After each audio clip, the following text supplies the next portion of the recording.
السلام علیکم مفتی صاحب، وعلیکم السلام ورحمۃ کیسے ہیں؟ طبیعت کیسی ہے آپ کی؟ اللہ کا شکر الحمدللہ۔ اللہ آپ کو سلامت رکھے۔ مفتی صاحب، آج بڑے اہم سوال لے کر کے میں آپ کی خدمت میں آیا ہوں۔ جی فرمائیے۔ ناظرین، یہ اسلامک مسائل آف انڈیا ہندوستان کا ایک ایسا معتبر چینل ہے جس سے آپ اپنا کوئی بھی دینی سوال معلوم کر سکتے ہیں۔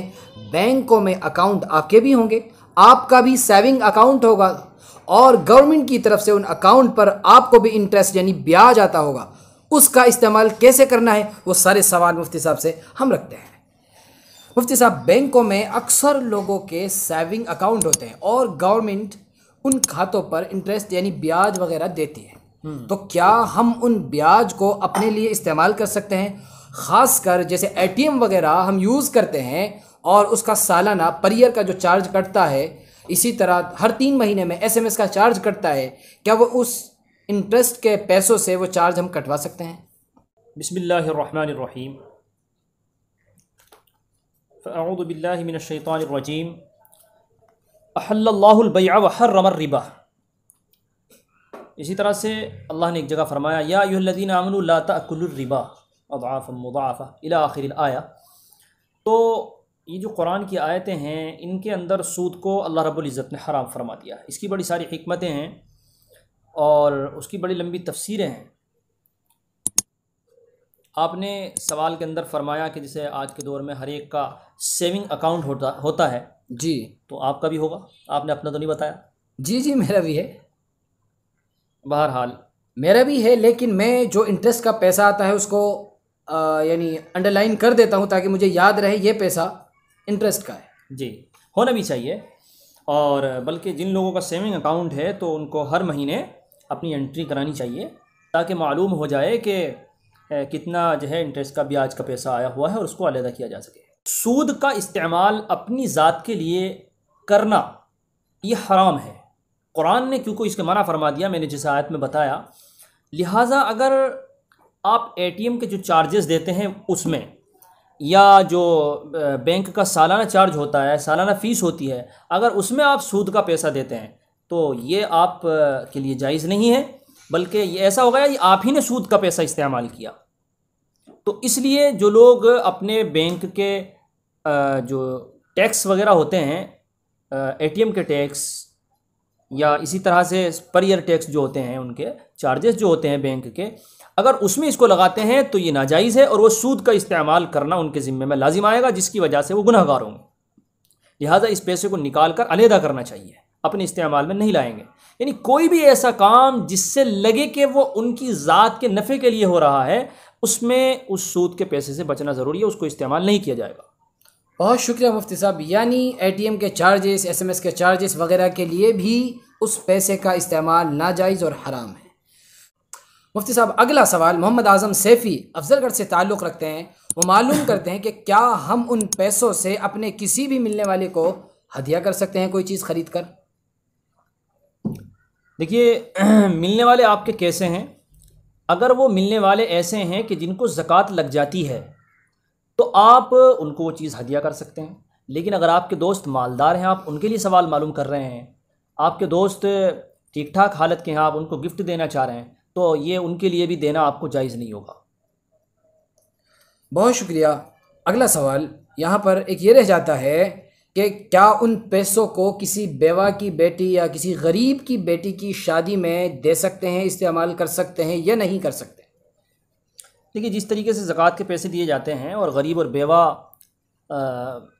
اگر واقعتاً مستحق ہے، کیونکہ بیوہ ہونا کوئی مصرف نہیں ہے۔ جی، بہت سی بیوہ ایسی ہوتی ہیں کہ جن کے پاس سب لوگ یہ سمجھتے ہیں کہ یہ بیوہ ہیں اور بہت سارے پیسے جمع ہو جاتے ہیں، تو ان کی ملکیت میں 30,000 40,000 50,000 روپے تک جمع ہو جاتے ہیں، یا وہ سائڈ سے سونا کر کے رکھ لیتی ہیں، تو پھر ایسے کو دینا جائز نہیں ہوگا۔ لیکن اگر اس طرح کی نہیں ہے اور وہ غریب ہیں، ان کی بیٹی کی شادی ہے، تو اس میں لگا دینا چاہیے اس کو۔ کوئی غریب ہے اور بیمار ہے تو اس کی بیماری میں اس کو لگا دینا چاہیے، ایسی ہی جگہوں پر اس کو لگایا جائے گا۔ اور اس میں ایک چیز اور ہے، اللہ کے رسول صلی اللہ علیہ وسلم نے بیان فرمایا وَلَا صَدَقَةٌ مِّن غَلُولٍ، کہ حرام مال سے صدقہ نہیں۔ تو اس کی علماء نے تشریح میں لکھا ہے کہ جب آپ، یعنی اسلام کا یہ ایک ایسا مسئلہ ہے کہ جہاں آپ کو ثواب کی نیت نہ کرنا ثواب ہے، ایک انوکھا مسئلہ ہے اسلام کا کہ یہاں آپ کو ثواب کی نیت نہیں کرنی ہے، اس پر ثواب ملے گا۔ بغیر ثواب کی نیت سے غریب کو صدقہ کرنا یہ ضروری ہے، یہی اس کا مصرف ہے۔ اب اگر وہ غریب ہے، اس کی بیٹی کی شادی ہو رہی تو وہاں لگائیے، کوئی بیمار ہے اور غریب ہے وہ، تو آپ اس پہ لگا سکتے ہیں، کسی کا گھر بنا ہوا نہیں ہے وہ غریب ہے، آپ اس پہ وہاں لگا سکتے ہیں۔ اچھا مفتی صاحب، بہت سارے بھائیوں کے ذہن میں یہ بات رہتی ہے کہ اس پیسے کو عام لوگوں کو ایسی جگہ لگا دیں، اس پیسے کو کہ عام لوگوں کو اس سے فائدہ پہنچتا رہے، جیسے مثال کے طور پر کہیں پر استنجا خانہ یا ٹوائلٹ وغیرہ بنوا دی، یا عام راستوں پر سمر سیول یا ٹنکی وغیرہ نل وغیرہ لگوا دی، تو کیا اس طرح لگوا سکتے ہیں؟ دیکھیے، بہت سارے لوگوں کے ذہن میں یہ بات ہے کہ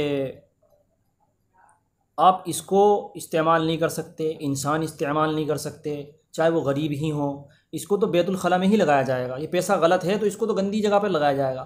ایسا اسلام میں نہیں ہے، یہ لوگوں کے اپنے بنائے ہوئے مسئلے ہیں۔ میں آپ کو باغپت کا ابھی 5 سال پہلے کا واقعہ سنا تھا، لیکن یہاں پر موقع نہیں ہے کہ کچھ لوگوں نے جو ایک مدعا اٹھا تھا کہ انہوں نے اسلام چھوڑ دیا اور دوسرا مذہب قبول کر لیا، اس پر ہم یہاں بحث نہیں کرنا چاہیں گے۔ تو اس میں انہوں نے ایک وجہ یہ بھی بیان کی تھی کہ ہمیں جو مسئلہ یہ بتایا گیا کہ وہ انسانوں کے استعمال میں نہیں آ سکتے ہیں، آپ اس کو بیت الخلاء میں لگا سکتے ہیں۔ تو اس آدمی کا میں نے انٹرویو سنا تھا، اس نے کہا تھا کہ اس حرام کے پیسے کو تم جس حمام میں لگا کر اور غسل کر کے نکل رہے ہو تو تم کیسے پاک ہو سکتے ہو، تم کیسے مسلمان ہو؟ یعنی ایک اسلام کو چھوڑنے کا بہت بڑا سبب یہ بنا تھا، پتہ نہیں بعد میں وہ ایمان میں آئے کیا ہوا، اللہ عالم، لیکن جو ایک مدعا اٹھا تھا بڑی زور سے سوشل میڈیا پر اور میڈیا پر گرمایا تھا، تو اس کے اندر بہت بڑی وجہ ایسے ہی لوگوں نے جنہوں نے غلط مسئلہ بتایا تھا، انہوں نے یہ کہا تھا کہ میرے گھر میں بیمار تھے، 35,000 روپے کی ضرورت تھی، تو لوگوں نے سود کے پیسے دینے سے منع کر دیا تھا، اور یہ کہا تھا کہ اس پیسے کو غلط گندی جگہوں پر لگایا جا سکتا ہے، انسانوں پر خرچ نہیں کیا جا سکتا۔ تو اب اس کے غلط مسئلہ بتانے کی وجہ سے وہ بدظن ہوئے تھے۔ تو اس لیے جو لوگ اس کو غلط بتاتے ہیں اور غلط ذہن میں بیٹھا ہوا ہے، تو یہ بھی اچھے سے سن لیجئے کہ بیت الخلاؤں پر، غلط جگہوں پر، وضو خانوں پر، سمر سیول لگوانے پر، اس طرح کی کسی بھی جگہ پر اس کو لگانا جائز نہیں ہے۔ جو غریب ہیں ان کو ان کی مدد کے لیے اس پیسے کا استعمال کرنا چاہیے اور ان کو ہی صدقہ کرنا چاہیے۔ جیسے آپ زکوٰۃ دے کر کے مدد کرتے ہیں، ایسے ہی غریبوں کی اس کے ذریعے سے مدد کرنی چاہیے۔ ایک آخری سوال مفتی صاحب آپ سے میں کرنا چاہوں گا، وہ کون کون سی جگہ ہے جہاں پر انٹرسٹ یعنی بیاج کے پیسے کا استعمال کر سکتے ہیں، کس کو دے سکتے ہیں؟ دیکھیے، میں نے اس کا سوال کا جواب آپ کو دے دیا ہے کہ آپ اس میں یہ ہے کہ جن لوگوں کو زکوٰۃ دیتے ہیں آپ ان کو دے سکتے ہیں۔